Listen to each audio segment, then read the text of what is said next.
애플 이벤트가 9월 8일에 잡혀 있는 상황이죠. 현지 날짜로는 9월 7일, 한국 날짜로는 9월 8일 새벽 2시에 잡혀 있죠. 새로운 아이폰 14가 소개될 예정이고 예정 출시일은 1차 출시국이 하나요. 9월 16일 금요일, 한국은 1차 출시국이 아니기 때문에 약 2주 정도 늦게 출시해서 9월 30일 금요일 정도가 되지 않을까라고 예상을 하죠. 참고로 아이폰 1차 출시 국가는 일본, 중국, 독일, 인도, 영국, 호주 등입니다. 한국은 포함되어 있지 않습니다. 과거에는 갤럭시 대 아이폰의 대결 구도가 있었던 적이 있죠. 상황은 많이 변했습니다. 여전히 글로벌 스마트폰 점유율은 삼성전자가 18.9%로 1위, 2위 애플이 17.2%. 겉으로 보면 여전히 라이벌 구도인 듯하지만 매출 기준으로 보면 애플이 1960억 달러, 삼성전자가 720억 달러, 한화로 계산하면 애플이 256조, 삼성전자가 94조로 약 3배까지 벌어진 상황입니다. 예상했겠지만 프리미엄 제품 위주의 애플의 제품 단가가 너무 높고 수익률조차 완전히 다르기 때문에 이런 차이가 나고 있는 상황이고, 여기에 머물지 않고 더 나아가서 삼전, 오포, 샤오미로 대변되는 안드로이드 진영의 회사들의 스마트폰 출하 전망치는 연초 대비 9에서 14% 하향 조정이 된 반면 애플의 하반기 아이폰 14 출하량은 대폭 확대가 되어서 아이폰 13 대비 10% 이상 높은 목표치를 갖고 있습니다. 참고로 아이폰 13은 역대 최다 판매된 아이폰으로서 프리미엄 폰 시장 60% 이상을 애플이 점유하게 된 계기가 된 제품이죠. 이제는 갤럭시가 더 이상 비빌 수가 없는 상황이 되었고 스마트폰 시장에 아이폰의 적수가 없다는 기정사실이 되어버렸습니다. 아이폰 14는 4가지 모델을 선보일 예정이고 아이폰 시리즈의 숫자가 올라갈수록 한국 밴드와 관련된 주된 변화는 카메라 성능과 디스플레이 향상입니다. 이번 아이폰 14에서는 후면 카메라가 전작에 비해 확대가 될 예정이고 카메라 범프 부분 상하 좌우가 5%씩 증가한다라고 합니다. 4800만 화소로 8K 영상 촬영이 가능하고요. 참고로 4800만 화소는 지난 아이폰 6에서 아이폰 13까지 전혀 화소의 개선이 없다가 7년 만에 화소가 늘어난 것이라고 합니다.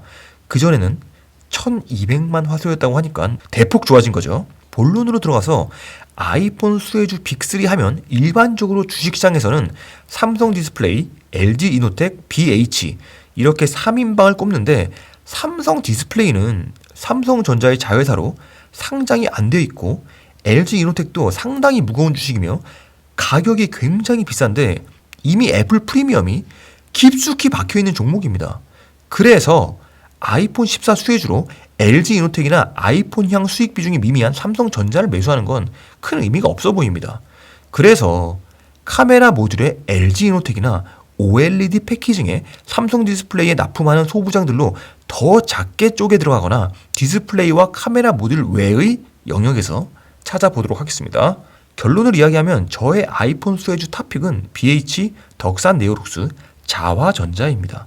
그리고 추가 픽으로 하이비전 시스템과 슈피겐을 뽑아 보았습니다. 첫 번째 탑픽, BH는 아이폰의 FPCB, 즉 연성 인쇄회로 기판을 납품하는 회사죠. 일반적으로 우리가 알고 있는 아이폰 수혜주 빅3 중에서 유일하게 포함시킨 이유는 그만큼 아이폰 14부터 BH의 호재가 굉장히 많습니다.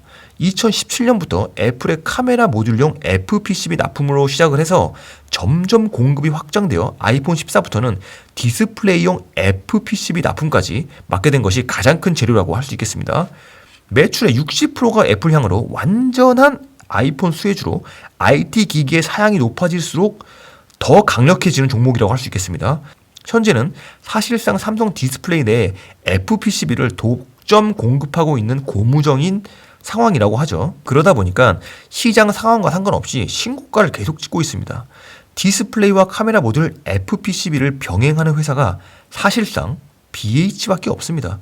LG 이노텍과 삼성전기가 연성 회로기판 시장에서 완전히 철수를 해버렸기 때문에 디스플레이용 FPCB의 경우는 BH, 인터플렉스, 영풍만 남았는데 영풍은 생산 라인 확장 계획이 더 이상 없는 상황이라고 하죠. 사실상 BHC의 경쟁력이 가장 강력하죠. 카메라 모듈용 FPCB에서도 대덕전자, 뉴플렉스, SI플렉스 등의 업체가 있지만 경쟁력이 좋았던 대덕전자가 PCB 사업에 집중을 하면서 FPCB를 축소하게 되었고 SI플렉스도 베트남 공장의 운영에 차질이 빚어지면서 여러모로 BH의 사업 여건이 좋아진 상황입니다. 그나마 BH와 함께 카메라 모듈용 FPCB에 경쟁력 있는 회사를 꼽자면 뉴플렉스 정도라고 생각합니다. 그 외에도 수출 기업으로 환율 수혜주기도 하고 IT 기기들이 OLED 디스플레이로 전환하는 디스플레이 업계의 변곡점이기도 하고 차량 전장용 디스플레이 수요도 늘고 있는 상황이라서 대단히 좋은 흐름을 탈 수 있지 않을까. 두 번째 수혜주는 덕산 네오룩스. 덕산 네오룩스는 삼성 디스플레이 납품 회사이기도 하지만 특이하게도 LG 디스플레이와 BOE, 즉 애플의 디스플레이 벤더 3사 모두에 납품을 하고 있는 디스플레이 소부장 회사죠. 더 정확히 표현하면 OLED 재료셋 회사라고 합니다. 참고로 삼성 갤럭시에도 납품을 하고 있죠. 아이폰의 디스플레이의 비중을 나눠보면 연간 아이폰 물량이 2억에서 2억 2천만 대인데 삼성 디스플레이가 1억 2천만에서 1억 3천만 대, LG 디스플레이가 5천만에서 5,500만 대, BOE가 2천만에서 3천만 대라고 합니다. 아이폰 14의 4가지 모델에 전부 납품을 하는 회사는 삼성 디스플레이밖에 없고 LG 디스플레이는 기본형이나 프로맥스, BOE는 기본형에만 들어간다라고 합니다. 덕산 네오룩스의 가장 중요한 재료는 바로 블랙 PDL이라는 덕산 네오룩스만 갖고 있는 OLED의 기술력입니다. 아이폰, 갤럭시 할 것 없이 하이엔드 스마트폰이 광효율과 소비 전력의 퍼포먼스를 내기 위해서는 반드시 필요한 기술이라고 할 수 있고요. 쉽게 말해서 이 기술이 들어가야 패널 두께가 축소된다라고 합니다. 공간 효율과 배터리 수명에 반드시 필요한 기술이죠. 최근에 아이폰 14 출시와 더불어 주가가 꿈틀하다가 매크로 환경에 의해 살짝 꺾인 상황이고요. 가장 좋은 재료는 역시 가격 조정을 제대로 받았다는 거죠. 독보적인 기술력과 OLED 탑재율이 증가하는 추세임에도 PER은 고작 17 정도. 그 외에 좋은 재료는 중화권에서 2022년 OLED 침투율이 8%에서 44%로 대폭 증가될 전망이라고 하고요. 앞서 언급했듯이 덕산 네오룩스는 중국 BOE의 벤더이기도 합니다. 비스마트폰 IT 기기들, 가령 태블릿 PC 등의 IT 기기도 OLED 적용이 시작이 되어서 수요 증가를 전망하고 있습니다. 더 자세한 내용은 제 채널에 덕산 네오룩스 기업 분석 영상 링크를 우측 상단에 걸도록 하겠습니다. 참고로 저도 저가 매수를 공격적으로 진행 중인 종목이기도 합니다. 덕산 네오룩스 충분히 조정받을 만큼 받았다. 덕산 네오룩스가 삼성 디스플레이의 소부장 벤더라고 하면 LG 이노텍 소부장 벤더인 자화전자가 있습니다. 바로 iOS가 아닌 OIS라고 하는 기술인데 한국말로 손떨림 방지, 줄여서 손떨방이죠.